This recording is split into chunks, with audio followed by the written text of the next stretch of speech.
یوم آزادی کا پیغام۔ کسی عمارت کو بنانے کے لیے کتنی محنت کی گئی، اس کا احساس یا تو بنانے والے کو ہوتا ہے یا اس شخص کو ہوتا ہے جو تعمیر کے وقت پاس موجود ہو۔ بعد میں آنے والے عمارت کی خوبیوں کی تعریف یا اس کی خامیوں کی نشاندہی تو کر سکتے ہیں، مگر معماروں نے اس کی تعمیر میں جو مشقت اٹھائی اس کا صحیح اندازہ نہیں لگا سکتے۔ یہی صورتحال وطن عزیز پاکستان کی ہے۔ ہم 14 اگست کو آزادی کی خوشی منا لیتے ہیں، مگر اس پاک دھرتی کی آزادی کے لیے بانیان پاکستان نے کتنی قربانیاں دیں، ان کا ادراک کرنا ہمارے بس میں نہیں، بلکہ اب تو سرکاری تقریبات اور میڈیا کی نشریات میں ان کا تذکرہ فضول سمجھا جاتا ہے، اور اس خیال سے اکابر کی قربانیوں کا ذکر ہی نہیں کیا جاتا کہ یوم آزادی کی خوشی کا مزہ خراب نہ ہو۔ گفتگو کا یہ مقصد ہرگز نہیں کہ یوم آزادی پر خوشی نہ منائی جائے۔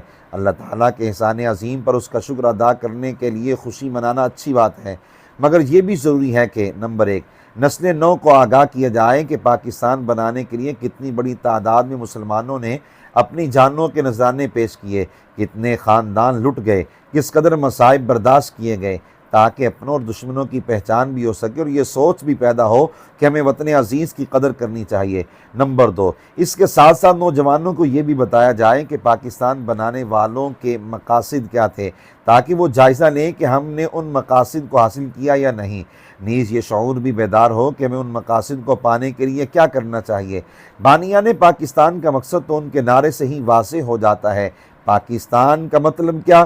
لا الہ الا اللہ۔ مزید وضاحت کے لیے چشم تصور میں وہ منظر لائیے کہ رجب المرجب 1365 ہجری جون 1946 کو اجمیر شریف میں خواجہ خواجگان خواجہ معین الدین چشتی اجمیر الرحمہ کے آستان ذیشان پر عرس مقدس کی تقریب جاری ہے۔ اس میں خطاب کرتے ہوئے آل انڈیا سنی کانفرنس کے صدر محدث اعظم ہند ابو المحمد سید محمد اشرفی کچوچوی نے یہ حسین کلمات بھی ارشاد فرمائے۔ اللہ تعالیٰ کا لاکھ لاکھ شکر ہے کہ ہمارا مقصد نہایت بلند ہے۔ آج ہمارا اجمیر میں وہی مقصد ہے جو چشت کے راجہ کو صدیوں پہلے اجمیر شریف میں لایا تھا۔ اسی مقصد نے جیلان والے غوث اعظم کو بغداد میں پہنچایا تھا۔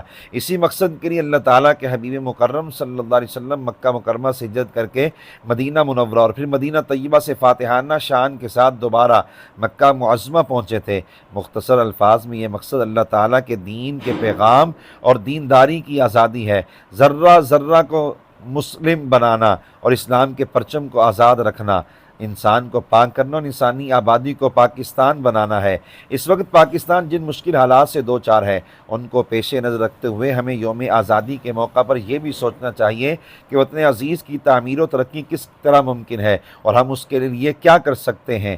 اس حوالے سے چند اہم نکات یہ ہیں۔ نمبر 1، ہر پاکستانی کا یہ فرض ہے کہ وہ وطن عزیز سے دیوانہ وار محبت کرے۔ یہ فطری جذبہ بھی ہے اور اسلامی نظریاتی ملک ہونے کے ناطے مذہبی تقاضا بھی۔ جب ملک سے سچی محبت ہوگی تو ذاتی فوائد کو قومی اور ملی مفادات پر قربان کرنے کا جذبہ پیدا ہوگا، اور کسی بھی قوم کی ترقی کا یہ راز ہوتا ہے کہ ان میں اجتماعی مفادات کو ترجیح دینے کی سوچ پروان چڑھے۔ نمبر 2، بانیان پاکستان نے اسلام کی سربلندی کی خاطر آزاد وطن حاصل کرنے کا شعور بیدار کیا تھا، چنانچہ اللہ تعالیٰ کی مدد سے پاکستان بن گیا۔ اگر آج اسی جذبہ کے ساتھ پاکستان میں اسلامی نظام کو نافذ کرنے کے لیے مخلصانہ کوششیں کی جائیں، جس رب کے کرم سے پاکستان قائم ہوا تھا اسی کے فضل سے ترقی کی راہ پر بھی گامزن ہو جائے گا۔ نمبر 3، تحریک پاکستان کی کامیابی کا ایک اہم سبب یہ تھا کہ سیاسی و مذہبی قائدین ارباب بصیرت تھے اور اپنے مقصد کے ساتھ مخلص تھے۔ پھر 8 دہائیاں گزر جانے کے باوجود مشکل حالات کی ایک اہم وجہ یہ بھی ہے کہ بعد والوں نے قیادت نااہلوں کے سپرد کر دی۔ چنانچہ ہمیں یہ شعور بھی بیدار کرنا چاہیے کہ انتخابات میں کئی مرتبہ آزمائے ہوئے نااہل لوگوں کو منتخب کرنے کے بجائے ایسے افراد کا چناؤ کریں جو اسلام کے ساتھ بھی مخلص ہوں اور پاکستان کے بھی وفادار ہوں۔ بانی پاکستان قائد اعظم محمد علی جناح علیہ رحمہ کا ایک خوبصورت قول یوم آزادی کے حوالے سے جذبات تشکر کی ترجمانی بھی کرتا ہے اور ترقی کا راستہ بھی متعین کرتا ہے۔ قائد نے کہا تھا، جب میں یہ محسوس کرتا ہوں کہ میری قوم آج آزاد ہے تو میرا سر عجز و نیاز کے جذبات سے بارگاہ رب العزت میں سجدہ شکر بجا لانے کے لیے جھک جاتا ہے۔ پھر کہا، یہ اللہ تعالیٰ کی مشیت ہے، یہ رسول کریم صلی اللہ علیہ وسلم کا روحانی فیض ہے کہ جس قوم کو برطانوی سامراج اور ہندو سرمایہ دار ہندوستان سے مٹانا چاہتے تھے، آج وہ قوم آزاد ہے، اس کا اپنا ملک ہے، اپنا جھنڈا ہے، اپنی حکومت ہے، اپنا سکہ ہے اور اپنا آئین و دستور ہے۔ کیا کسی قوم پر اس سے بڑھ کر اللہ تعالیٰ کا کوئی انعام ہو سکتا ہے؟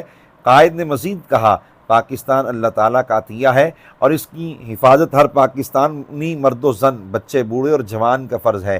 اگر مسلمان نیک نیتی، دیانتداری، خلوص، نظم و ضبط اور اعمال صالحہ سے دن رات کام کرتے رہے اور ان میں برائی، منافقت، عزت و منصب کا لالچ اور ذاتی مفادات کا جذبہ پیدا نہ ہوا تو انشاءاللہ تعالی چند سالوں میں پاکستانی مسلمان دنیا کی بڑی قوموں میں شمار ہونے لگیں گے اور پاکستان کی ترقی کی شعاعیں سارے ایشیا کی رہنمائی کریں